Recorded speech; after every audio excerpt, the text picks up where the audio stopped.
Linda is now blind, totally disabled. She cannot see or do anything for herself. She cannot walk, feed herself, brush her teeth, or even get dressed without help.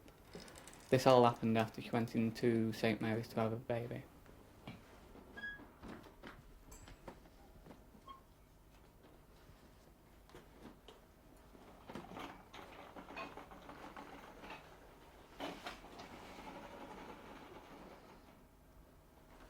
They were expecting to come out of St Mary's with their fourth child having been safely delivered and Linda to come out well. And instead, through events that were not of their making, a very happy, or supposed very happy event was turned into a disaster. And as a result of that, the lives not just of Steve and Linda and their children, but also the whole family, they've just been devastated. They've just been turned completely upside down.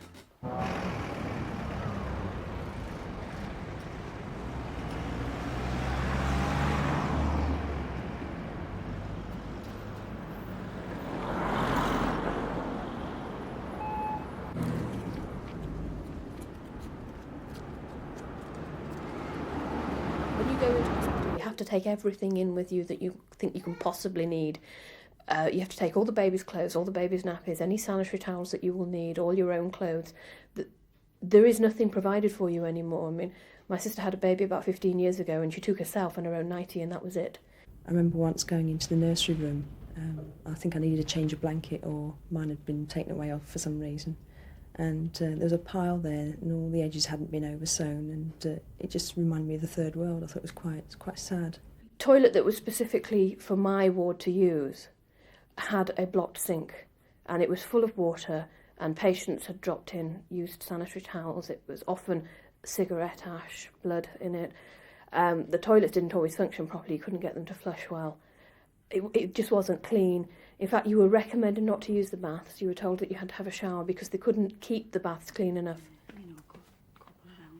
Hi, and how's Mum feeling? Fine now, thanks. Glad it's all over. Oh, yeah. I don't know, yeah, I'm not decent. I went into St Mary's on a Friday. I spent 48 hours and I was home on the Sunday morning. What's your reaction to that? It was just 2 days. I thought it was a lot quick, you know, it's so quick. I think you're very unsure when you've got just one child anyway. She was my first baby, so there was a lot of things I wanted to know. And she was a sickly baby as well, that shocked me.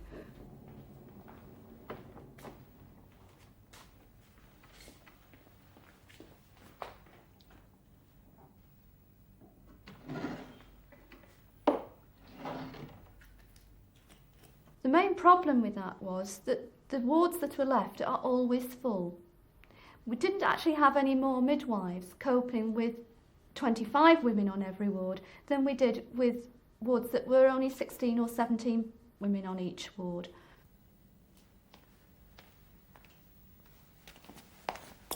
There was a 8-night stretch when I was on night duty, and that really did distress me considerably. For the whole of the 8-night stretch, I was the only qualified member of staff on the ward, and I was assisted by an auxiliary. On every one of those nights, there was 25 women and a varying number of babies, from about 8 to probably 16.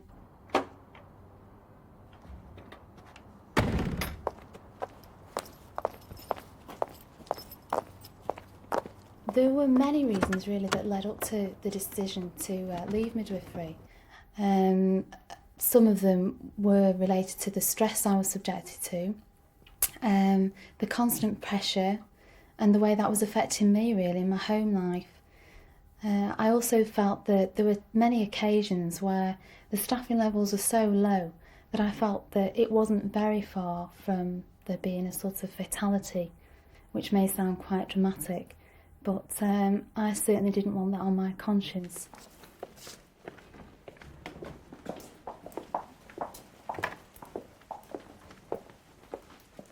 If a midwife is being asked to look after 3 or 4 women at the same time, Again, you cannot be with any one woman if a problem develops. You're just going from one to the other. The other thing is that women in labour need the support of a midwife. And you can't get that if somebody's just coming in, checking your blood pressure and then rushing off to the next woman. Nobody's suggesting that these problems happen every day, all day. But there are many times when that can't be achieved, and this is particularly noticeable at night. Many of those ladies in the morning were very pleased to see the morning arrive and some more staff arrive, because I certainly hadn't managed to get round to them all and help them with whatever their particular need was. And although nobody died, there are a lot of cases where people suffered as a result of the low levels of staffing. Drink for you, Linda.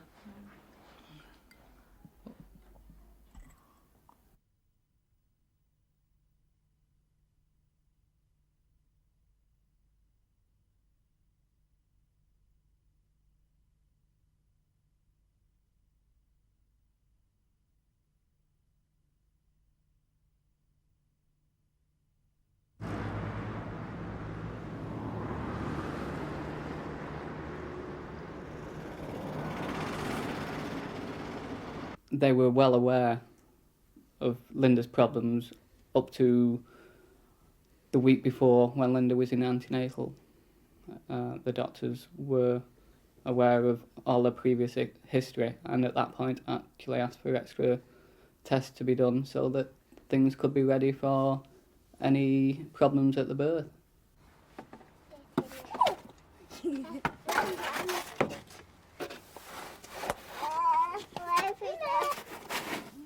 The complications actually started an hour after, when Linda started hemorrhaging. The student nurse was asked to check the placenta, and she went away and checked it and came back saying she thought it was incomplete. At that point, the midwife checked the placenta and said it was complete. The hemorrhaging was caused by part of the placenta being left behind. The delivery unit was very busy that night, and one of the particular problems that they had was that there was another woman whose birth was causing great problems, and she was taking the attention of the staff, with the result that their attention was diverted away from Linda. The midwife left Linda on a number of occasions, and so did the doctor. They left her with a student nurse. And for short periods, Linda was actually left with nobody. But things were getting worse and worse. Nobody kept a record of just exactly how much blood Linda was actually losing for anybody to be able to do anything about it. There was a change of staff 2 hours after Linda had given birth. Complete changes of midwife staff, and the student nurse actually went off duty. The new staff hadn't realised how much blood Linda had lost before they came on duty. She went into shock, which led to a reduction in the amount of oxygen going to her brain, and as a result of that, she has very severe brain damage. She is also registered as blind.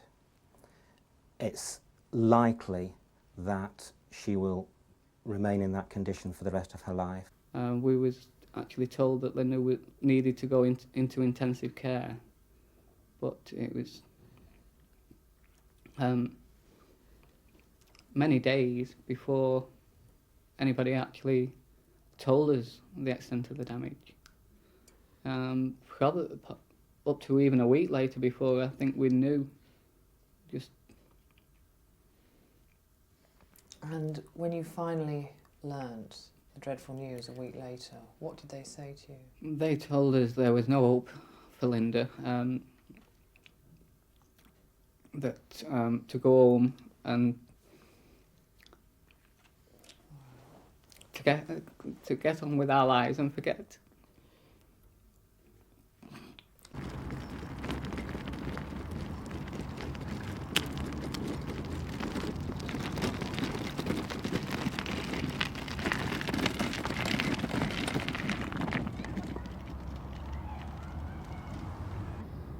you find Stephen a comfort to you?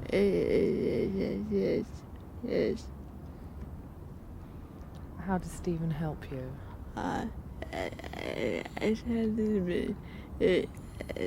Explains things to you.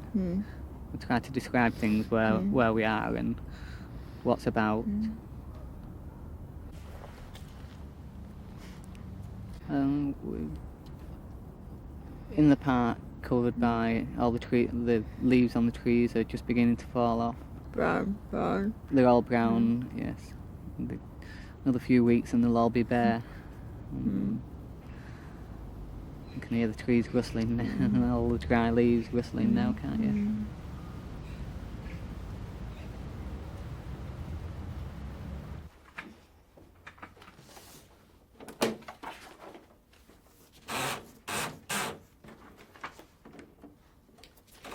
Right, thanks very much. In my personal experience, it is unique. I have never, in any medical negligence claim, apart from this one, had an instance where the hospital admitted their fault right at the outset, especially in an action of such enormity as this one. Oh yeah. You can show them how you mended it. Show it, Stuart, you mended it. Show it your mum you mended it.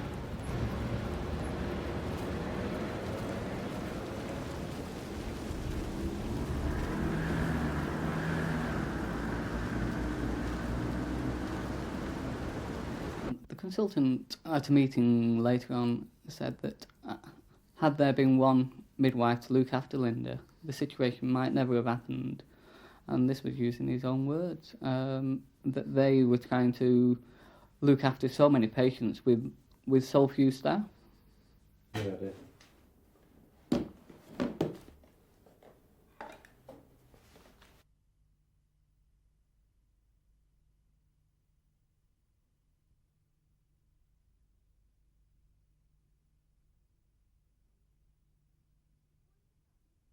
The point of that is to give the midwife a defence should she come before her professional conduct committee for having contravened her code of conduct, her code of practice.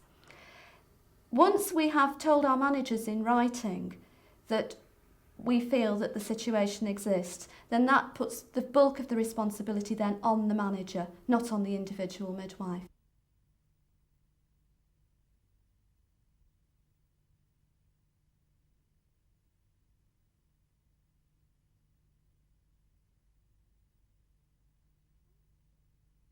On this particular night, there were 18 mothers on the ward at the start of the shift. 15 had serious problems.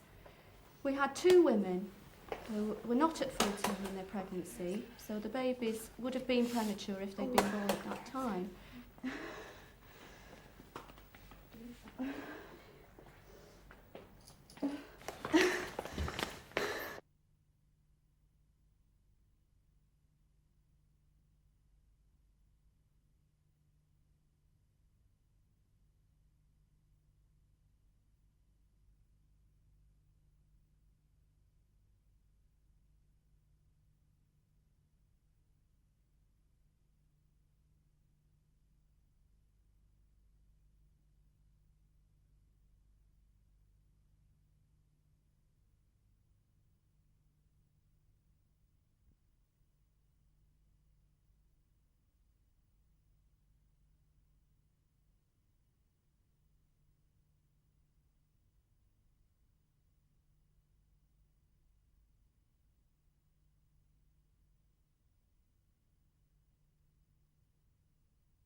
It isn't enough to maintain a truly safe level of care for the women.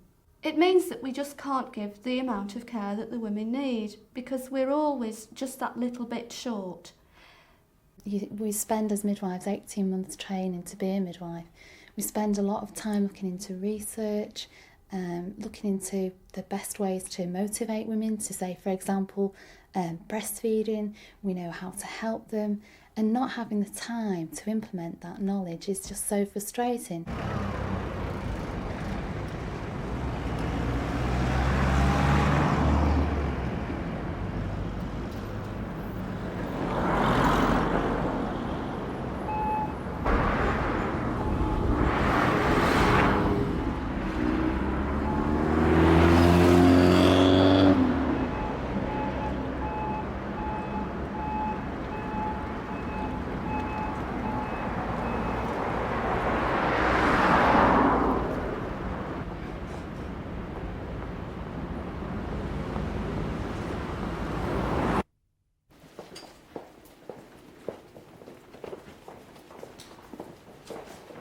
I think that one of the main reasons is that we are an inner city hospital, and we're also the regional referral unit both for pregnant women with severe problems, and we are the neonatal medical and surgical units for the whole of the North West region.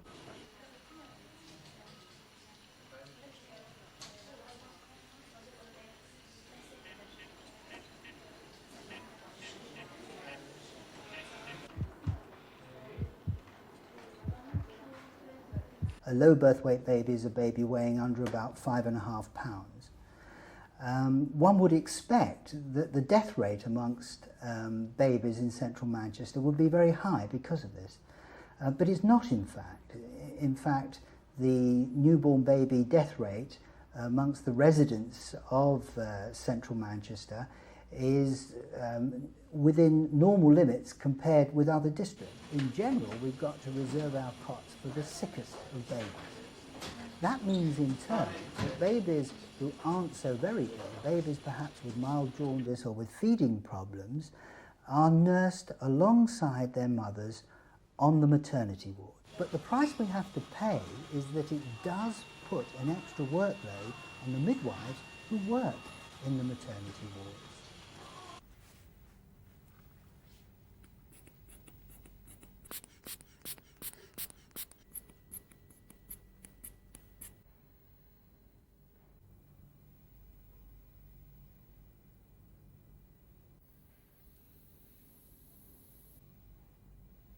We had several consecutive nights when the delivery suite was actually over-occupied. We have 10 rooms for pregnant and labouring women. We ran out of space for women up there, and beds were actually put up in a sitting room and in one instance in a classroom in an attempt to accommodate the women coming through the doors. There were no beds on any of the wards to transfer the women into, so the hospital literally was over full, bursting at the seams.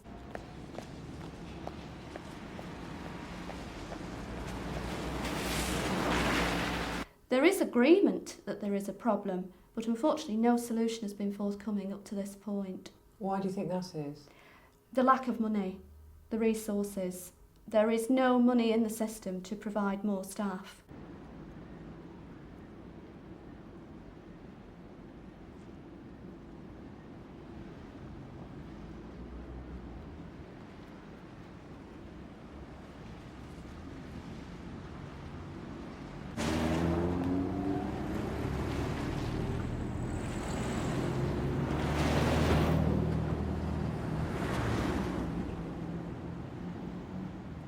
In the past, under the old system, the pre-trust system, hospitals still faced that dilemma of running out of money, but there was always a contingency reserve held back at region, and they could get bailed out in some sense, hopefully.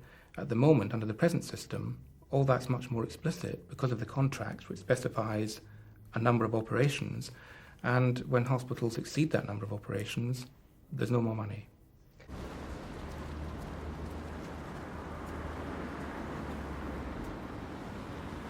Battery. Look at that. Show something bright.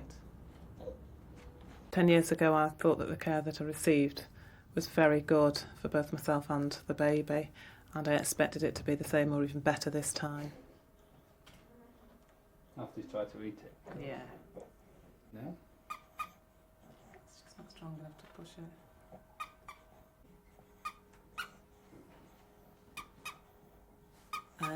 The midwife was scurrying in and out between me and the patient in the next room. She was looking after both of us. Apparently the lady in the next room gave birth just shortly before I did. But I think had the midwife been with me from the waters breaking and been constantly monitoring, then maybe she could have picked up some indication that things weren't so straightforward.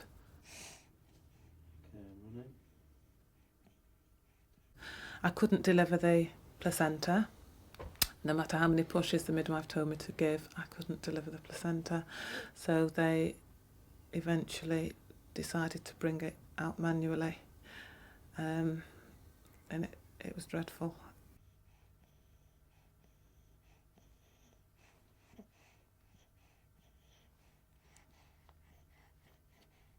Friday evening I went to the bathroom and I passed a clot, a very large one, and I thought, oh, hang on a minute, there might be some placenta left. Having read the baby books during pregnancy, I thought there might be some placenta left, and I knew that you were supposed to call a nurse.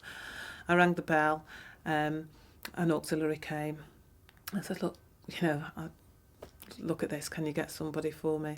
Or what's it about? So she said, oh, hang on, I'll get a nurse. The nurse that came was a student. And she dismissed it as like, oh, it's normal, you'll be okay. Now, in hindsight, with the events that took place less than 2 weeks later, if she'd have got a doctor there and then, they would have seen that there was something left inside. But she didn't, she dismissed it, and I was discharged the next day with iron tablets. Come on, baby. Just put one cover over him. See, let's just... Yeah, he'll turn over in a minute. Right, go to sleep for an hour or two, baby. Yeah. I'll do some work. Go. Oh, see you later. Sleep. No chance. I know. She went to the bathroom, and sort of a minute or two later, I just heard her crying in the bathroom. So I sort of went over, knocked on the door, said, "Hey, you're okay?" And she was like, just in tears, floods of tears, because she was literally losing pints and pints of blood. Oh, yeah. Right, keep running in. Could you... Pouring out, and that's the first time I really saw the extent of the bleeding. It was literally just pouring out, sort of going all over the floor and everywhere. Accidents and things like that. People have been cut badly. I've seen anything like this. I was very frightened by this time because I wasn't even able to. I was very frightened by this time because I wasn't even able to roll. I couldn't move at all. They had to carry me. They put the beds close together, the trolley close to the bed, and drag the sheets with me onto the trolley so they could trundle me away, basically. I was frightened. I think I just prayed. I didn't do much else because I thought, well, I don't think I'm going to come back. Stick some nuts in that thing again, huh?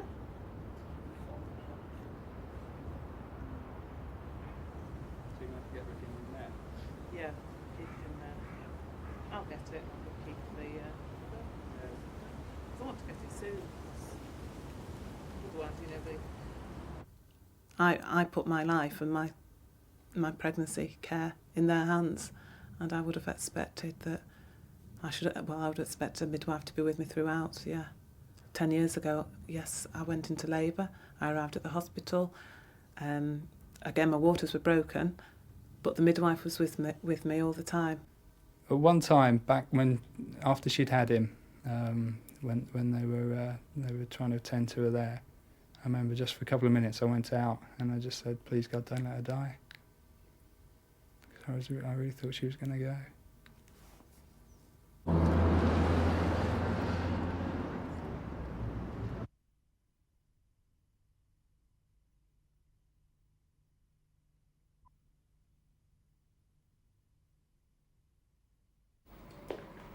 Morning. All right? All right. Fine, thanks. Mrs. Craig, I'd like to look at her notes. She's had a few early because she had a few problems, but as you can see, she's settled down a little bit now, so... And how's your belly? So your belly's popping up and down?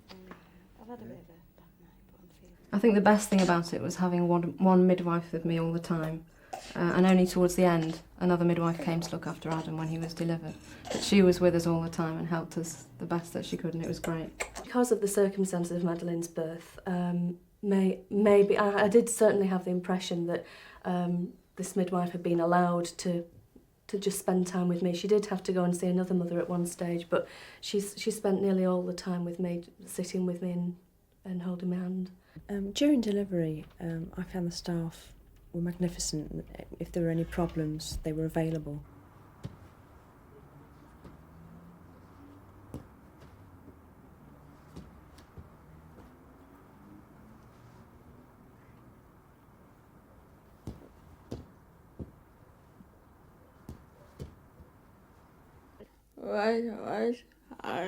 Worse?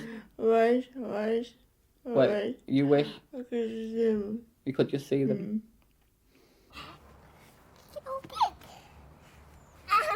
Linda's never ever seen Paul, although she did hold him for a short time. Linda can't recollect ever seeing him, and everybody keeps telling her he's such a beautiful little boy.